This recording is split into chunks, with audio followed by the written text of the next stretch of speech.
Vaya conmigo a 1 de Timoteo 1. 1 de Timoteo 1, que comenzamos el domingo pasado.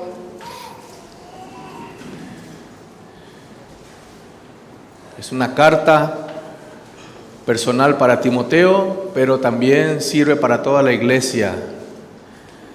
Sirve para mí, para vos, para toda la iglesia del Señor. Sirve lo que está ahí, los principios, los mandatos, las promesas, porque es la palabra del Señor. Y Pablo, sabiendo que eran sus últimos años de ministerio y Timoteo estaba como su segundo al mando o su discípulo, nosotros decimos, como dijimos el domingo pasado, decimos al que estamos entrenando o a nuestro discípulo, este es nuestro Timoteo, decimos, ¿no? Porque le estaba preparando para el ministerio. De hecho ya estaba supervisando iglesias en Éfeso, Timoteo. Entonces Pablo le dice que se quedase en Éfeso para enfrentar los problemas que había en la iglesia, el problema de la falsa doctrina, de los falsos maestros, de las falsas enseñanzas. Entonces Pablo le da una serie de instrucciones a Timoteo, pero antes de eso quiere alentarlo porque era joven. Tal vez Pablo pensaba que iba a ser un poco temeroso de enfrentar a los falsos maestros. Inclusive era un poco enfermizo, se ve en la palabra que Pablo le recomendaba cuidarse de las enfermedades que tiene. Y antes de comenzar a dar instrucciones,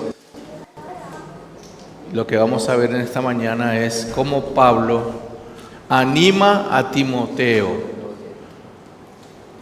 contando un poco lo que hizo el Señor en la vida de Pablo, contándole Pablo lo que hizo el Señor en la vida de él, siendo algo parecido como John Newton, un desgraciado. Era Saulo de Tarso inclusive, después pasó a llamarse Pablo, y quería animarlo a Timoteo a que se dé cuenta que la gracia de Dios está en él, así como estuvo con Pablo. Vaya conmigo a 1 Timoteo 1, versículos 12.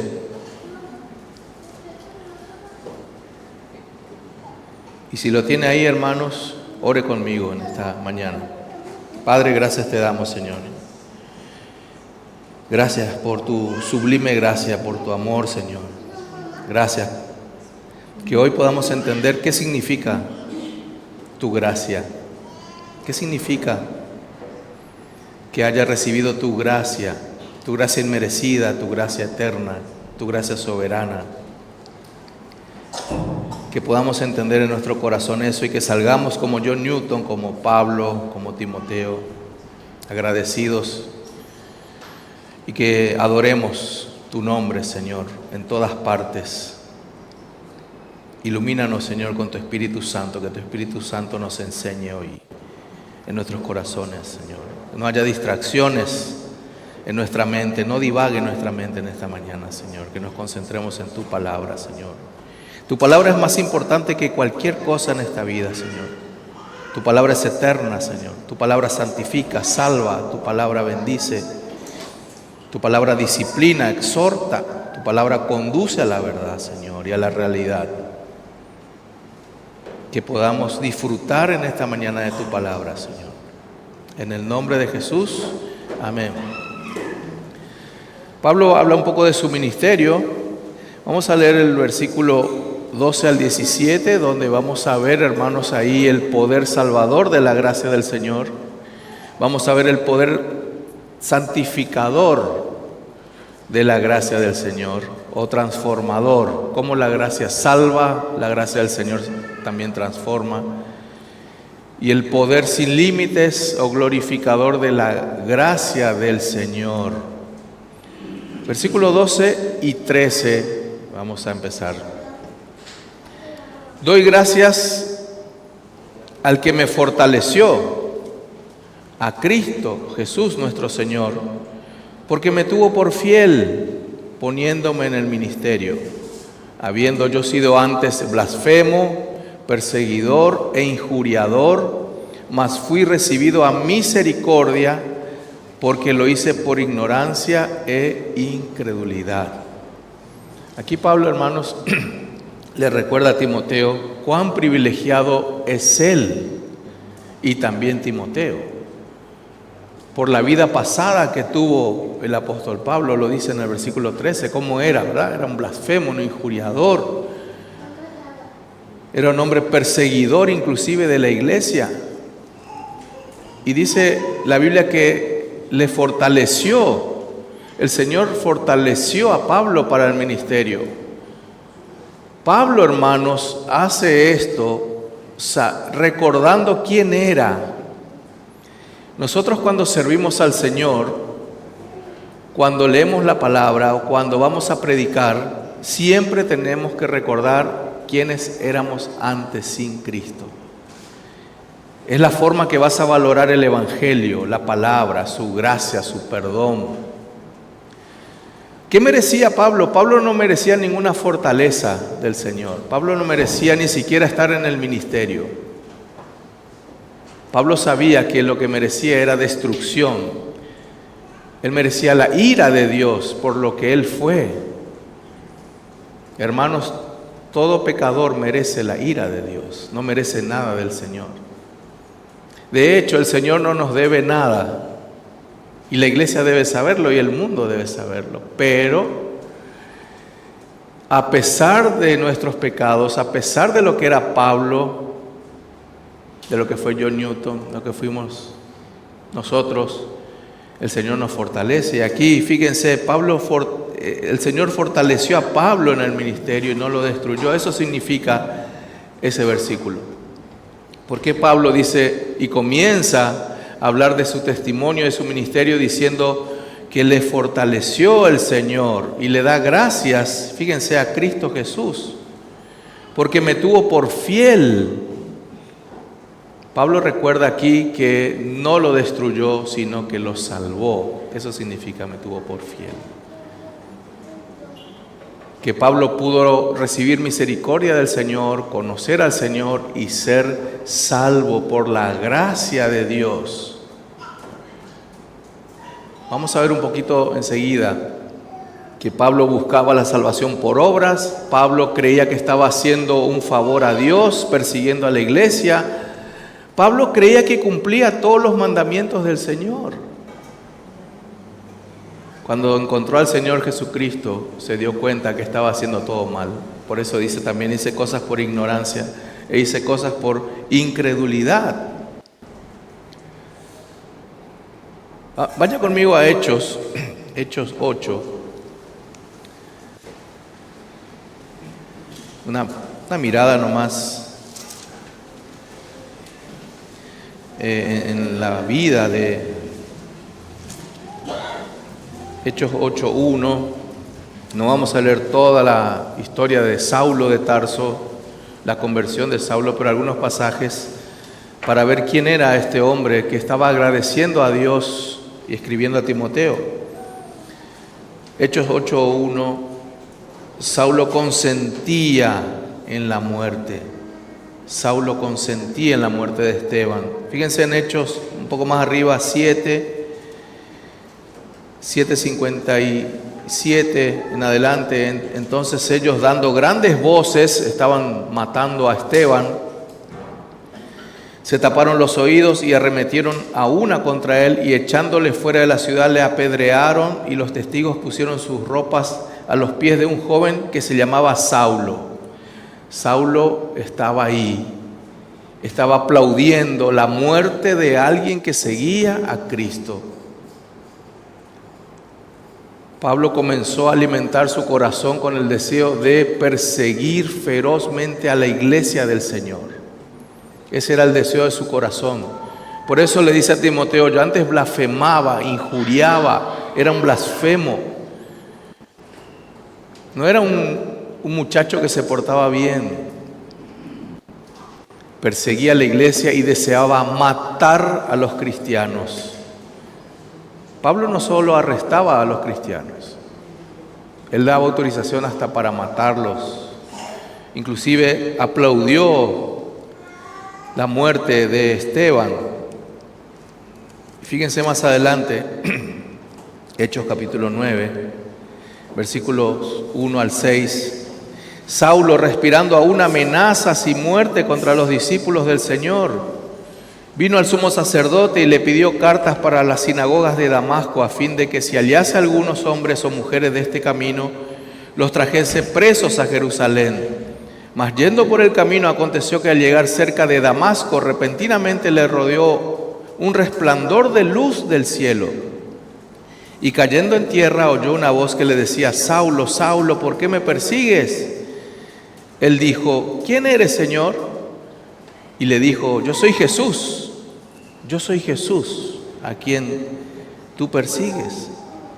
Dura cosa te es dar coces contra el aguijón. Él, temblando y temeroso, dijo: Señor, ¿qué quieres que yo haga? Y el Señor le dijo: levántate y entra en la ciudad y se te dirá lo que debes hacer. Por eso le dice Pablo a Timoteo: doy gracias al Señor que me fortaleció. ¿Qué merecía Pablo en ese encuentro con el Señor? ¿Qué merecía Saulo de Tarso? Merecía automáticamente la muerte, porque estaba persiguiendo al Señor y a su iglesia. Versículo 6 dice: él estaba temblando y temeroso, el feroz asesino de Saulo de Tarso.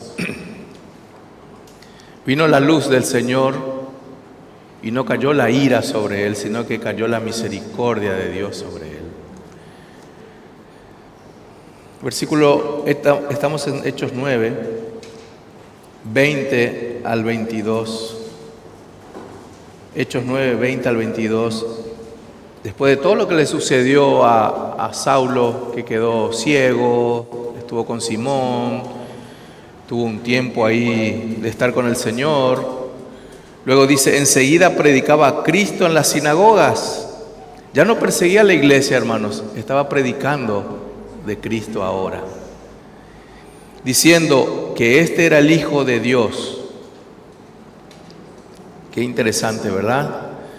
Porque Pablo antes decía que no era el Hijo de Dios, que era un estafador, un impostor. Ese Cristo y todos los seguidores eran impostores. De hecho, el nombre que tenía la iglesia en aquel tiempo eran los del camino, los del camino. Fíjense lo que dice el 21 y 22. Y todos los que le oían estaban atónitos y decían: ¿no es este el que asolaba en Jerusalén a los que invocaban este nombre? Y a eso vino acá, para llevarlos presos ante los principales sacerdotes. Estaban con duda de Saulo. Pero Saulo mucho más se esforzaba y confundía a los judíos que moraban en Damasco, demostrando que Jesús era el Cristo. Un cambio repentino, un cambio radical, porque la gracia del Señor cayó sobre la vida de Pablo. Saulo, hermanos, asolaba a la iglesia, dice. ¿Qué significa aquí asolar? Lo que vimos en Hechos. Tiene algo que ver con devastar una ciudad o despedazar un animal salvaje. Eso significa asolar. Ese era el corazón de Pablo. Quería lastimar a la iglesia, quería destruir a la iglesia, como se despedaza un animal salvaje o como se destruye una ciudad por fuego. Este era el corazón de Saulo. Él arrastraba a hombres y a mujeres, los entregaba en la cárcel. Él respiraba amenazas de muerte contra los discípulos, hasta que llegó la gracia salvadora del Señor. Primera de Timoteo 1:12. Fíjense que no solo lo salva, sino que lo pone en el ministerio. Me tuvo por salvo, me tuvo por fiel. Él me salvó y me puso en el ministerio, diaconía, servicio, me puso a servir. Hermanos, si dimensionáramos esto, nosotros no debemos jactarnos ni siquiera por servir al Señor, porque es un gran privilegio. Es un privilegio que un pecador sirva en el reino de Dios. Es un gran privilegio inmerecido, hermanos, que un ser humano como nosotros, seres humanos pecadores, limitados. Estemos sirviendo en la casa del Señor, estemos sirviendo fuera, estemos predicando el Evangelio.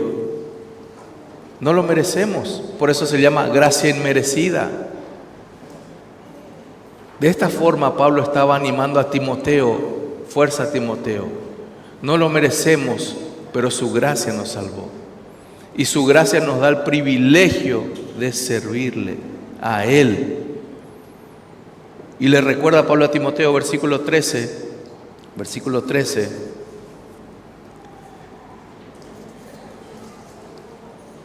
habiendo yo sido antes blasfemo, perseguidor e injuriador, mas fui recibido a misericordia porque lo hice por ignorancia y por incredulidad. Aquí blasfemo significa maldecir, alguien que maldecía.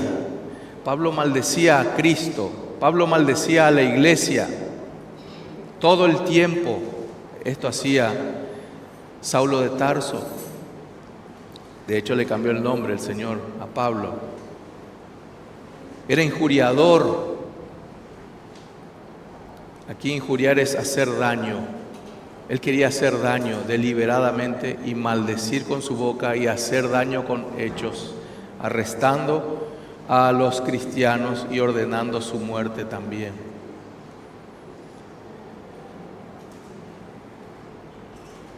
Él dice que era celoso de la ley de Jehová. Él lo dijo en muchas partes. Pero en realidad estaba violando todos los mandamientos del Señor. Por eso Él valora la gracia del Señor. Era ignorancia, pero la ignorancia no es excusa para librarte de la condenación. Algunos dicen: ¿qué va a pasar con los que no escuchan el Evangelio? Igual irán al infierno, porque no tienen excusa. El Señor colocó el bien y el mal en el corazón de las personas. De hecho, todas las personas saben que están haciendo el mal. Todas las personas saben de una u otra manera que están ofendiendo a Dios. Pero nunca me vino una Biblia en mi casa, sí, pero tu conciencia te va a acusar de lo bueno y de lo malo. Hasta un hombre que vive solo en una isla va a saber que matar es pecado o que está mal. Su conciencia. Dios puso esa ley en su conciencia. Por eso Pablo dice: hay cosas que hice por ignorancia, pero no tengo excusa. Y otras porque realmente yo era malo. Deseaba la muerte, deseaba perseguir. Entonces, esa incredulidad no lo justifica. A Pablo tampoco. Por eso Pablo reconoce totalmente que solo el Señor es digno, que si no fuera por su gracia, él no sería salvo. Pablo tenía una falsa seguridad de salvación, como la tienen muchos, porque creen que obedecen algo de la ley, porque creen en Dios de boca para afuera, porque hacen obras religiosas, porque supuestamente se comportan bien, una falsa seguridad de estar bien con Dios. La carta a los Romanos acusa a los hombres. Romanos, el Espíritu Santo acusa de pecado a todos los seres humanos. Es por eso Pablo que es totalmente sincero en esta carta y le dice a Timoteo: yo fui blasfemo, injuriador, hice por ignorancia, no me justifica, pero también lo hice por malvado, por incredulidad. Pablo lo que está diciendo es: no fui inocente en ningún caso. No soy inocente. Es así como se salva una persona, hermanos, reconociendo toda su maldad. Amén. Reconociendo su maldad de pensamiento, de palabra, de hechos, de actitudes, de conducta, de naturaleza. No hay justo ni aun uno, no hay bueno ni aun uno, no hay quien entienda, no hay quien busque a Dios. Por eso Pablo está maravillado como John Newton. Asombrosa gracia recibí. Qué asombrosa gracia recibí. Hasta parece ser que Dios es un corrupto, es injusto. Yo hice mal y Él me paga con bien. No tiene lógica. Merezco la muerte, pero Él me dio vida. Derramó su gracia, me fortaleció. Y no solo le salvó, lo puso en el ministerio. Por eso a veces vas a escuchar que algún pastor del Señor, un siervo del Señor, te cuenta su historia y no vas a poder creer lo que él hacía, ¿verdad? Los peores crímenes, maldades, pero está en un púlpito predicando.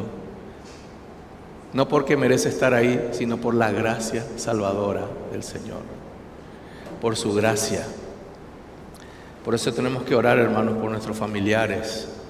Nunca digas, aquel nunca se va a salvar. Seguramente ya le acusaste a alguien de eso, ¿verdad?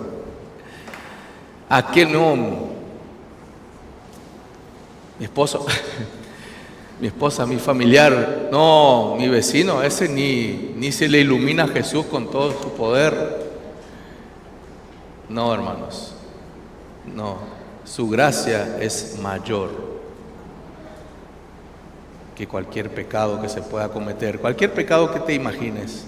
La gracia del Señor salvadora es mucho mayor. ¿Quiénes más recibieron esta gracia, hermanos? ¿Quiénes más? Mateo, por ejemplo. Mateo era un recaudador de impuestos. Era un judío que cobraba a los judíos impuestos. Le decían el traidor. Él se quedaba con una parte de la ganancia de los impuestos. Los cobradores de impuestos hacían eso, se hacían ricos. Zaqueo era otro. Y Jesús salvó a los dos, a Zaqueo y a Mateo. Y no solo los salvó, sino que a Mateo le dijo, sígueme, vas a ser mi apóstol, mi discípulo. Y no solo eso, vas a escribir mi historia, el Evangelio de Mateo. Miren de dónde lo saca, de dónde lo pone, hermanos. Es la gracia salvadora del Señor. Zaqueo comunica que está arrepentido y va a devolver todo lo que robó. Y Jesús le dice simplemente, ha llegado la salvación en tu casa. Así nomás, en ese mismo día, sin previos requisitos. Ese día llegó la salvación a su casa. La mujer samaritana, adúltera. Jesús le dice que este marido que tenés no es el primero, ya tuviste 5 más. Entonces una flor de adúltera. Pero si bebes del agua que yo te doy no vas a tener sed jamás, jamás. Y dice el relato que se fue con un corazón cambiado la mujer samaritana y empezó maravillosamente a narrar a toda la población que Jesús le perdonó y lo que hizo Jesús en su vida. Jesús le dijo, anda y contale a la gente cuán grandes cosas hizo el Señor. Una evangelista nata se tornó de adúltera a evangelista, a invitar a la gente a la iglesia.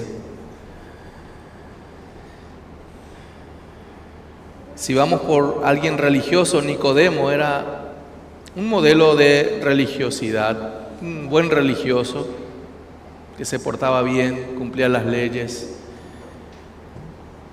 Se fue de noche junto al Señor. El Señor le dijo, tenés que nacer de nuevo. Tiene que venir el Espíritu Santo de arriba y llenar tu corazón. Sos un religioso, pura religiosidad. Los religiosos van al infierno. Necesitas nacer de nuevo, nacer de arriba. No te podés convertir vos, tiene que venir de arriba la salvación. Y luego dice más adelante que él pagó una fortuna en perfume para perfumar a Jesús ya muerto. Y José de Arimatea compró la tumba. O sea, Nicodemo, después de su conversión, fue fiel seguidor de Jesucristo y acompañó a los discípulos en el ministerio, porque nació de nuevo, Nosotros también, hermanos, nosotros también hemos recibido la gracia salvadora del Señor. Paul Washer dice: su gracia actuó en el pasado para salvarte y ahora actúa para guardarte. Es continua la gracia del Señor. Versículo 14. Primera de Timoteo 1:14. Vamos a ver el poder transformador o santificador de la gracia del Señor. Pero la gracia de nuestro Señor fue más abundante con la fe y el amor que es en Cristo Jesús. Algo que no tenía Pablo en su corazón, porque Dios da eso: fe y amor. Nosotros no lo tenemos. Es un fruto del Espíritu Santo, de hecho, dice la Biblia.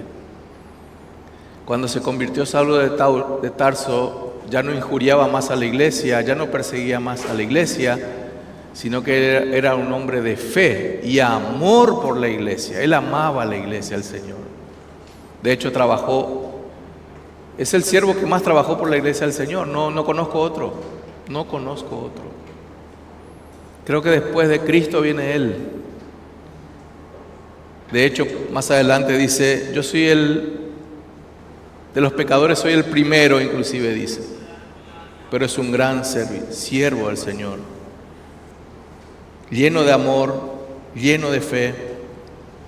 En 2 de Pedro 1:3 dice: como todas las cosas que pertenecen a la vida y a la piedad nos han sido dadas por su divino poder. Pedro, otro discípulo del Señor, está diciendo: todo lo que tenemos de espiritual no es de nosotros, sino que viene del Señor. Por eso no es una gracia que salva solamente, sino una gracia que santifica, la gracia del Señor. Amén, hermanos. Eso significa que tenemos la capacidad ahora de amar, de tener fe, de ser bondadosos, el fruto del Espíritu, desarrollar y manifestar el fruto del Espíritu Santo. No podés decir: yo siempre fui una persona de fe, por eso me convertí o me llamó el Señor. Mentira. La fe a la que te referís es tu fe carnal, tu esperanza, optimismo, positivismo, mentalismo. No es la fe salvadora. Esa no la tenés. Buscarla no la tenés. En ninguna parte de tu corazón está eso. Te la da el Señor. El amor también. ¿Qué tipo de amor tenías cuando eras incrédulo? Tenías un amor egoísta, carnal, mortal. Yo primero. Vos tenías el amor de los bebés. Primero a mí. Este es mío. Vos tenés el amor de los niños pequeños. ¿Qué hace el niño pequeño? Invitarle tu juguete. No va a dar. Amor egoísta. No el amor de Dios. No lo tenías. El Señor derramó su gracia salvadora y derramó el fruto del Espíritu Santo en ti. Amén, hermanos. ¿Qué se tiene que ver hoy? En diferentes grados. ¿Conocés la batería cuando se va gastando del celular? 1% dice, ¿verdad? Y sigue funcionando. Por lo menos el 1% tenés que tener de amor. No se nota tanto tu amor, pero tenés 1%. Con eso sirve, dice el Señor, con el 1%. Si tu fe fuere como un grano de mostaza, así, ya está ya. Porque crecen los árboles, se ramifica, produce flores. Con el 1% está bien, hermanos, pero mostrar ese 1% de amor y de fe, porque todo cristiano lo tiene, todo cristiano lo tiene. William MacDonald en su comentario habla de esto que le pasó a Pablo y dice: la incredulidad de Pablo se convirtió en fe y el odio de Pablo se convirtió en amor. Hubo un cambio. Era un hombre sin fe y era un hombre malvado. Hoy es un hombre amoroso y es un hombre lleno de fe. La gracia del Señor no solamente salva, sino que transforma y santifica. 2 Corintios 3:18 dice: somos transformados de gloria en gloria en la misma imagen como por el Espíritu del Señor. El Señor te salvó, hermanos, y te trajo a su reino para servirle y para que te parezcas a Él. Recuerden que Pablo le está contando todo eso a Timoteo para que Timoteo esté animado para lo que iba a enfrentar. Entonces, Pablo cuenta su testimonio y su ministerio a Timoteo. En Efesios 2:10 dice: fuimos creados en Cristo Jesús para buenas obras. Para buenas obras, para hacer el bien. Las buenas obras no salvan, pero son necesarias. Cuando sos cristiano sí son necesarias para hacer el bien, para glorificar al Señor, para mostrar que te pareces a Él. Versículo 15 al 17, vemos el tercer punto, vemos el poder glorificador del Señor, vemos un poder sin límites del Señor. Versículo 15, palabra fiel y digna de ser recibida por todos, que Cristo Jesús vino al mundo para salvar a los pecadores, de los cuales yo soy el primero. Aquí palabra fiel y digna es una frase que Pablo usa en diferentes versículos de Timoteo. Ustedes van a encontrar más adelante palabra fiel en capítulo 3, por ejemplo.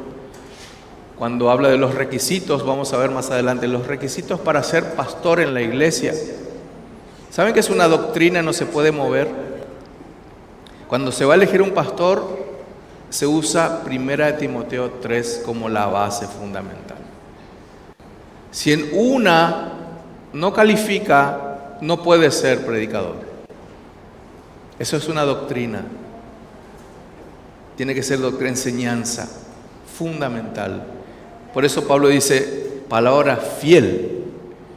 Esto está firmado, esto es doctrina. También dice Pablo aquí, palabra fiel y digna de ser recibida por todos. Está diciendo, esto lo tienen que aceptar todos como doctrina, porque es palabra fiel. ¿Pero qué? Que Cristo vino al mundo para salvar a los pecadores. Algo que debe predicar siempre la iglesia, hermanos. El Señor vino ¿para qué? Para salvar a los pecadores. A los pecadores. De hecho, Jesús mismo lo dijo: yo no vine por la gente sana, yo vine por los enfermos. Y no hay nadie sano, ¿verdad? Vine por los pecadores, vino por los pecadores, de lo cual yo soy el primero, el primero. ¿Qué significa esto, hermanos? Yo soy el primero. No significa que Pablo cometía los pecados más graves de todo el mundo, o el peor, las mayores aberraciones. Acá lo que está diciendo es, me siento como el más indigno.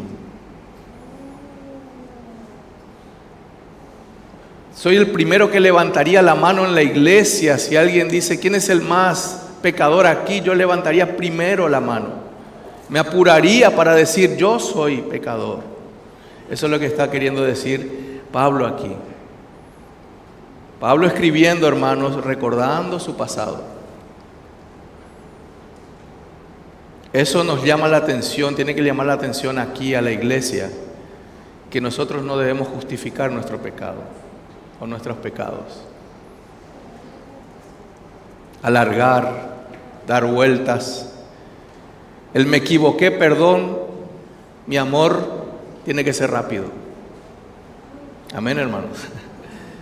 No, pero viste que la sociedad, viste que el dólar está... No, yo fui, perdón. ¿Quién fue? Yo fui. Rápido tiene que ser. Como Pablo está diciendo, yo soy el primero. No tengo vergüenza de decir que hice cosas malas. Soy pecador y no me voy a justificar nunca. Eso es lo que está diciendo Pablo aquí con la gracia del Señor. ¿Por qué? Porque Pablo entendía la gracia del Señor, que Dios le perdonó. También nosotros tenemos que ser rápidos en perdonar, en lo posible, pedirle esa gracia al Señor de perdonar rápido, porque a Pablo se le perdonó rápidamente. Pablo sabía que merecía morir, pero se le perdonó rápidamente. Y no se le perdonó rápidamente solamente, sino que se lo puso a servir. El Señor lo puso en un lugar de privilegio. Eso significa palabra fiel. Eso significa yo soy el primero, yo soy el más indigno. Entonces, Pablo le escribe esto a Timoteo, hermanos, en forma de gratitud por lo que recibió del Señor. Nosotros le llamamos a la gracia porque encontramos en la Biblia diferentes adjetivos para la gracia. Gracia ilimitada está a disposición de cualquier pecador, la gracia del Señor. Todos tienen chance de salvarse. No dejes de predicar a cualquiera. A cualquiera. Nunca digas, este no tiene perdón de Dios. Todos pueden tener el perdón de Dios. Amén. Todos pueden tener el perdón de Dios porque su gracia es ilimitada, es abundante. Llamamos a la gracia inmerecida. Esto tenemos que tener cuidado. Hoy somos cristianos, pero nunca te enaltezcas o te creas. Amén. Porque es inmerecida. No hiciste nada para tener la salvación del Señor. De hecho, todo lo bueno que hagas para merecer algo de Dios es basura para Dios. De vos no va a recibir nada el Señor para que seas salvo. Él necesita solo tu entrega, tu rendición, tu confesión de pecados. Rendirte a Él, caer postrado en su presencia, temblar como Pablo. ¿Qué quieres que haga, Señor? Cuando la luz de Cristo te alumbre. ¿Qué más? La gracia es irresistible. De hecho, es una doctrina bíblica. La gracia es irresistible. Podés pelearte con el Señor ahí un tiempito, pero cuando Él te marcó, te marcó. ¿Cuántas veces te predicaron y rechazaste al Señor? No levantes su mano, ¿verdad? No fue en la primera que ya... No, muchos habrán peleado consigo mismo, con el Señor, con el Evangelio. Querían pelear contra Dios. Querían decir que Dios no existe, que esto, que lo otro, y Dios riéndose en los cielos. Hasta que te atropelló el Señor, vino a tu corazón y fue irresistible la rendición. Fue irresistible la rendición. Es una doctrina bíblica. Es irresistible. Resistirle todo lo que quieras, pero si te marcó el Señor, es irresistible el Señor. Y también su gracia es soberana. Es soberana. Vos no te convertís cuando querés. Cuando Él quiere te vas a convertir. Tendré misericordia del que tenga misericordia. Y al que quiero endurecer, endurezco. Si sos un terco obstinado, bueno, ahí quédate con tu corazón duro entonces. Amén. Es soberano el Señor. Es todo de Él la obra salvífica. Es toda de Él. Versículo 16. Pero por esto fui recibido a misericordia para que Jesucristo mostrase en mí el primero toda su clemencia, para ejemplo de los que habrían de creer en Él para vida eterna. Fíjese el contraste. El primero de los pecadores y Jesús, el gran clemente, el gran misericordioso, se enfrentan. Así también nos tocó a nosotros. ¿Para qué? Para que se vea que el Señor es más grande y lo que puede hacer con la vida de un pecador, No sé si les pasa a ustedes, yo siempre muestro a algunos de mis contemporáneos cuando éramos jóvenes, o les cuento que me convertí, que soy pastor, que esto, les muestro mi documento de identidad de antes y la de ahora. Hasta la cara te cambia el Señor, hermanos, el semblante, cara de malvado, ahora de cara de ángel. Bueno, no sé, o me sacó mal la foto, algo así pasó. Algo así. Pero les muestro, miren, este es el pastor ahora. Y ustedes me conocen. Otro te puede decir, no puede ser que vos seas cristiano. No puede ser. No puede ser que vos seas cristiano. Porque te conocían. Por eso dice aquí el versículo 16, para ejemplo de los que habrían de creer en Él para vida eterna. Para vida eterna. Todo esto es gratitud. Todo esto es gratitud al Señor. Y termina Pablo en el versículo 17, fíjense, con una doxología, doxa en griego, con una alabanza, con una adoración. Algunos teólogos dicen con una explosión de adoración. O sea que como Pablo está feliz y gozoso al escribir esto, su corazón está inundado de alabanza. No es que está escribiendo de forma aburrida esta parte, sino con mucho gozo y placer por lo que hizo el Señor en su vida. Versículo 17. Por tanto, al Rey de los siglos, inmortal, invisible, al único y sabio Dios, sea honor y gloria por los siglos de los siglos. Amén. Una doxología, una alabanza por todo lo que hizo el Señor. Hechos 8, Hechos 9. El blasfemo, injuriador, perseguidor de la iglesia, aplaudiendo la muerte de Esteban. El Señor le salva, le transforma, Él sirve como apóstol. Entonces no puede ser, dice Pablo, no puede ser. Tengo que agradecerle a Dios, y no solo agradecerle, tengo que adorarle al Señor. Tengo que darle gracias y adorarle por siempre. Por eso le dice Pablo a Timoteo esto: por tanto, al Rey de los siglos, al Rey de los siglos. Algunos historiadores dicen que escribiendo esto, Pablo se acordaba llorando su pasado, camino a Damasco. Algunos atinan a decir que esto lo dijo camino a Damasco, cuando estaba camino a Damasco y se acordó. Se acordó cómo estaba enfurecido con la iglesia. Él pidió cartas, una orden para arrestar a todos los cristianos en la zona de Siria, en Damasco. Y algunos historiadores dicen que él llorando escribe esto y alegre por lo que hizo Dios en su vida.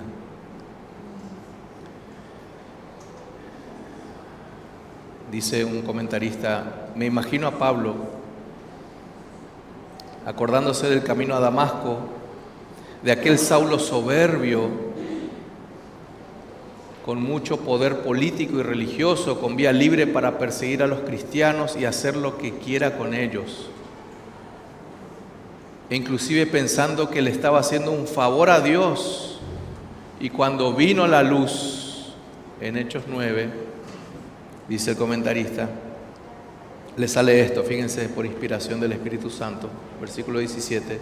Por tanto, al Rey de los siglos, ¿con quién se encontró Pablo? No con una luz solamente, con el Rey de los siglos. ¿Por qué Pablo puso eso ahí? Porque es el Rey de todos los tiempos. Es el Rey de todas las eras y las épocas. No era solo un Mesías que vino y se subió al madero y murió. Era Dios. Era el Rey de todos los tiempos. De antes, de ahora y del futuro. El Rey de los siglos. Luego dice inmortal, inmortal. Pablo era un simple mortal. Se enfrentó a Jesús, el inmortal, el Rey de los siglos. Luego dice invisible, es espíritu. Dios es espíritu. Y Pablo se creía sabio, que guardaba toda la ley, que cumplía los mandamientos, que era celoso de las Escrituras y de su ministerio de fariseo, Pero fíjense lo que pone Pablo aquí: al único y sabio Dios. Al único y sabio Dios. ¿Qué le damos al único y sabio Dios? Versículo 17: sea honor, gloria, por los siglos de los siglos. Amén.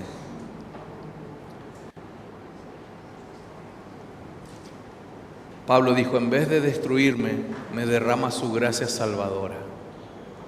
En vez de destruirme, usa mi vida para el ministerio, para llenar el evangelio en todo el imperio romano. En conclusión, hermanos, a los que estamos escuchando hoy este mensaje, aquí y en el internet, a los cristianos, que tu vida sea de gratitud y adoración siempre. Siempre, hermanos. Si no fuera por Él, no estaríamos aquí. Pero gratitud y adoración sin importar lo que pase, amén. Sin importar lo que pase. Porque tú le diste males al Señor y Él te pagó con bienes. Él te pagó con su gracia. Y a los no cristianos que están escuchando, ya no persigas a Cristo, vas a perder. No persigas a Cristo, no persigas a la iglesia, vas a perder. Él es el inmortal, el invisible, el Rey de los siglos. Vos no sos nadie. Vos no sos nadie. Y si te entregas hoy al Señor, Él no te va a eliminar por tu soberbia que mereces, por tu incredulidad que mereces, por tu maldad que mereces. Él no te va a eliminar, Él te va a derramar su gracia. Él te va a derramar su gracia. Su gracia salvadora, su gracia santificadora, su gracia sin límites. Vamos a orar, hermanos.